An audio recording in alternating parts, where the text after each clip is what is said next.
Hello friends, இன்னைக்கு நம்ம பார்க்க போற anime losing money to become a டைக்கூனோட சீசன் 1 எபிசோட் 2. நான் உங்ககிட்ட ஏற்கனவே சொன்ன மாதிரி இந்த அனிமி போக போக இன்ட்ரெஸ்டிங்காகவும் சூப்பராகவும் இருக்கும். சரி வாங்க இன்னைக்கான எபிசோட்குள்ள போலாம். நம்ம ஹீரோ இப்போ எஸ்ரோல அதிகமாக டவுன்லோட் ஆன கேம்ஸ் எல்லாத்தையுமே செக் பண்ணிட்டு இருக்கான். நான் நினைச்ச மாதிரியே ஒருத்தர் கூட என்னோட இந்த லோன்லி டெசர்ட் கேமை டவுன்லோட் பண்ணல.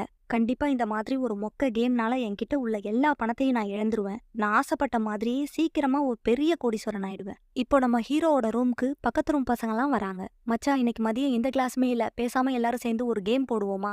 இல்ல மச்சான், நான் வரல, நேத்து நைட்டே நான் சரியா தூங்கலடா, ரொம்ப டயர்டா இருக்கு, நீங்களே ஆடுங்க. சாப்பிட்டது போதும், போய் மத்த பசங்களையும் கூப்பிடு, இன்னைக்கு நாமளா அவங்களான்னு ஒரு கை பாத்துடலாம். இப்ப யாங்கும் அவசரமா சாப்பிட்டுக்கிட்டே, ஏய் எங்க ரூம்ல கேம் போட போறோம், யாரெல்லாம் இருக்கீங்களோ சீக்கிரமா வந்து லாகின் பண்ணுங்க, அப்புறம் அவனை விட்டுட்டேன் இவனை விட்டுட்டேன்னு சொல்லக்கூடாது. இப்போ அங்க இருக்க எல்லா பசங்களும் ரொம்பவே இன்டென்ஸா கேம் விளையாடுறாங்க. ஆனா நம்ம யாங் சரியா கேம் விளையாடாததுனால எல்லாருமே தோத்துடுறாங்க. அடச்சே, இவ்ளோ கஷ்டப்பட்டு விளையாண்டும் கடைசியில தோத்துட்டனே அப்படின்னு நம்ம யாங் ஃபீல் பண்றான். நீ கேவலமா விளையாடுவன்னு தெரியும், ஆனா இந்த அளவுக்கு மொக்கையா விளையாடுவன்னு நான் எதிர்பார்க்கவே இல்லையா. இப்படி அவங்க எல்லாரும் விளையாண்டுட்டு இருக்கும்போது நம்ம ஹீரோ ரெஸ்ட் எடுக்க போயிடுறான். மச்சான், நாங்க உன்னை டிஸ்டர்ப் பண்றோமா? அப்படிலாம் ஒன்றும் இல்லை மச்சான், உனக்கு தெரியாது இதெல்லாம் நான் எவ்வளோ மிஸ் பண்றேன்னு. நான் வேலைக்கு சேர்ந்ததுக்கு அப்புறம் ரொம்ப காஸ்ட்லியான கேம்ஸை கூட வாங்கி வச்சிருந்தேன். ஆனா என்ன, அந்த கேம்ஸை விளையாடுறதுக்கான நேரமும் சந்தர்ப்பமும் தான் எனக்கு கிடைக்கவே இல்லையே. ஆனா இப்போ எல்லாமே தலைகீழா மாறிடுச்சு. என்னோட கேம் மட்டும் ஃப்ளாப் ஆயிடுச்சுன்னா அதுக்கப்புறம் ஐயா உட்கார்ந்த இடத்துல இருந்தே லட்சமா சம்பாதிப்பேன். என்கிட்ட இருக்கிற இவ்வளோ பணத்தை வச்சு நான் என்ன பண்றது? முதல்ல ஒரு நல்ல கேமிங் கம்ப்யூட்டரா வாங்கணும், அதுக்கப்புறம் ஒரு நல்ல பெரிய வீடா கட்டணும், அப்புறம் என் வாழ்க்கையை எனக்கு பிடிச்ச மாதிரி மாத்திப்பேன். ஹாய் நண்பர்களே, நான் தான் உங்களோட ஃபேவரட் யூடியூபர் சோ. இருக்கிறதுலே படு மொக்கையான கேம்ஸை விளையாடி அதை ரிவ்யூ பண்ணி போடுறது தான் என்னோட வேலை.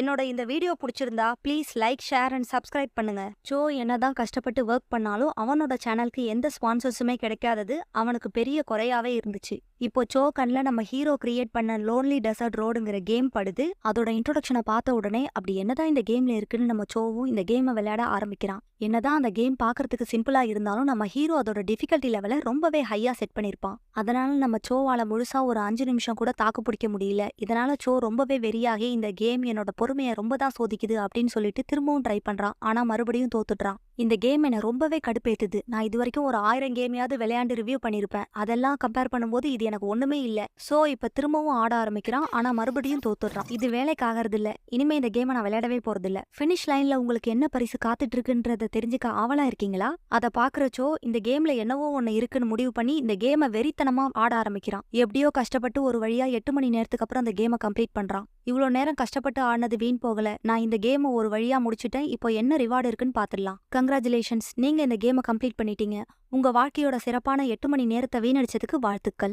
இதை கேட்கறச்சோ ரொம்பவே வெறியாகி, எவன்டா இந்த மொக்க கேமை டிசைன் பண்ணது, அவன் மட்டும் என் கையில கிடைச்சான், செத்தான். இப்போ நம்ம ஹீரோ கிளாஸ்ல இருக்கும்போது ரிச்சி அவன் கிட்ட கரண்ட் ஸ்டேட்டஸை காட்டுது. பரவாயில்ல, நான் எதிர்பார்த்த மாதிரி ரொம்பவே கம்மியான பேர் தான் இந்த கேமை டவுன்லோட் பண்ணிருக்காங்க. சீக்கிரமாவே என்கிட்ட இருக்க எல்லா ஃபண்ட்ஸுமே தீந்துரும். தல, உங்க கமிஷன் ஃபீஸ் ஆட்டோமேட்டிக்கா இன்னும் ஒரு வாரத்துல உங்க அக்கௌண்ட்ல கிரெடிட் ஆயிடும். மச்சான், நீ புதுசா வந்த அந்த கேமை பத்தி கேள்விப்பட்டியா? அந்த கேமை முடிக்கிறதுக்கே குறைஞ்சது 8 மணி நேரமாவது ஆகுமா? இவனுங்க எதை பத்தி பேசுறானுங்க, ஒருவேளை நம்ம கேமை பத்தி பேசிட்டு இருக்கானுங்களோ அப்படின்னு புலம்பிக்கிட்டே நம்ம ஹீரோ அங்கிருந்து ஓட ஆரம்பிக்கிறான். இப்படி நடக்க வாய்ப்பே இல்ல, கொஞ்சம் கூட வாய்ப்பே இல்ல. இது வரைக்கும் 8000 பேர் என் கேமை டவுன்லோட் பண்ணிருக்காங்களா? ஐயோ, க்ளோசிங் டேட்டுக்கு வேற இன்னும் 10 நாள் தான் இருக்கே.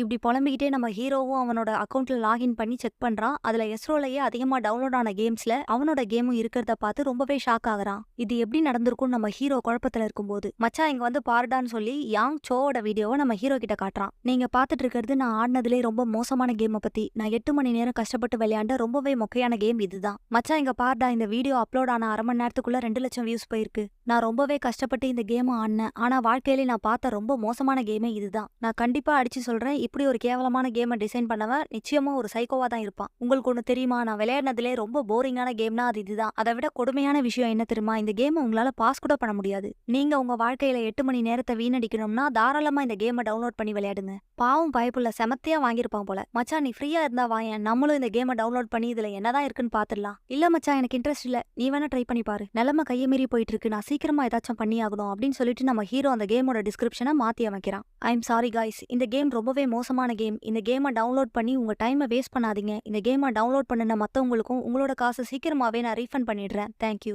அதெல்லாம் ஒன்றும் வேண்டாம் ப்ரோ, இந்த காசை நீங்களே வச்சுக்கோங்க, அது ஒன்றும் பெரிய அமௌண்ட்டே இல்ல. அடச்சே, என்னதான் பண்றது, இப்படி வந்து வசமா மாட்டிக்கிட்டேனே. மச்சான் உனக்கு தெரியுமா, சோ சொன்ன அந்த கேமை டவுன்லோட் பண்ணி நான் விளையாண்டு பார்த்தேன். என்னால அந்த கேமை கம்ப்ளீட் பண்ணவே முடியல. எப்படி இந்த மாதிரி ஒரு மொக்கையான கேமை இவனுங்கெல்லாம் மணிக்கணக்கா உட்காந்து விளையாண்டிட்டு இருக்கானுங்கன்னே தெரியலடா. அந்த யூடியூபர் சொன்ன மாதிரி கண்டிப்பா ஒரு மோசமான சைக்கோ தான் இந்த கேவலமான கேமை டிசைன் பண்ணிருப்பான். நான் எவனும் விளையாடக்கூடாதுன்னு தாண்டா இப்படி ஒரு கேமை டிசைன் பண்ணேன். அப்படி இருந்தும் எனக்குன்னு எங்க இருந்தாடா வந்து சேர்றீங்க? க்ளோசிங் டேட்டுக்கு இன்னும் 7 நாள் தான் இருக்கு. அதுக்குள்ள என்னோட கேம் இவ்வளோ சக்சஸ் ஆகும்னு நான் கொஞ்சம் கூட எதிர்பார்க்கல அப்படின்னு சொல்லி நம்ம ஹீரோ புலம்ப ஆரம்பிக்கிறான். பாஸ் இதை பாத்தீங்களா, நம்ம இந்த வாரத்துல மட்டும் 15 கேமிங் கம்பெனிஸை வாங்கியிருக்கோம். அப்படி இருந்தும் ஏதோ ஒரு புது கம்பெனியோட கேம் பாப்புலர் ஆயிருக்கு. ஒருவேளை நம்ம இந்த கம்பெனியையும் வாங்கியிருந்தோம்னா கூட நமக்கு பெருசா எந்த ப்ராஃபிட்டும் வந்திருக்காது. அந்த கேமோட பிரைஸை ரொம்பவே சீப்பா செட் பண்ணிருக்காங்க. எனக்கு லாப நஷ்டத்தை பத்தி எந்த கவலையும் இல்ல. ஏன்னா இந்த கேமிங் இண்டஸ்ட்ரியோட ராஜாவா நான் மட்டும் தான் இருக்கணும். என்கிட்ட வேலை பார்க்குற ஒவ்வொருத்தரும் இந்த மைண்ட் செட்ல தான் இருக்கணும். அப்படி இல்லாதவங்களுக்கு என் கம்பெனில இடம் இல்ல. இன்னையில இருந்து உனக்கும் இங்க வேலை இல்ல. Get lost. இதோட இந்த எபிசோட் முடியுது. நான் உங்ககிட்ட ஏற்கனவே சொன்ன மாதிரி இந்த சீரிஸ் போக போக ரொம்பவே சூப்பராகவும் இன்ட்ரெஸ்டிங்காகவும் இருக்கும். ஸோ மிஸ் பண்ணாம பாருங்க.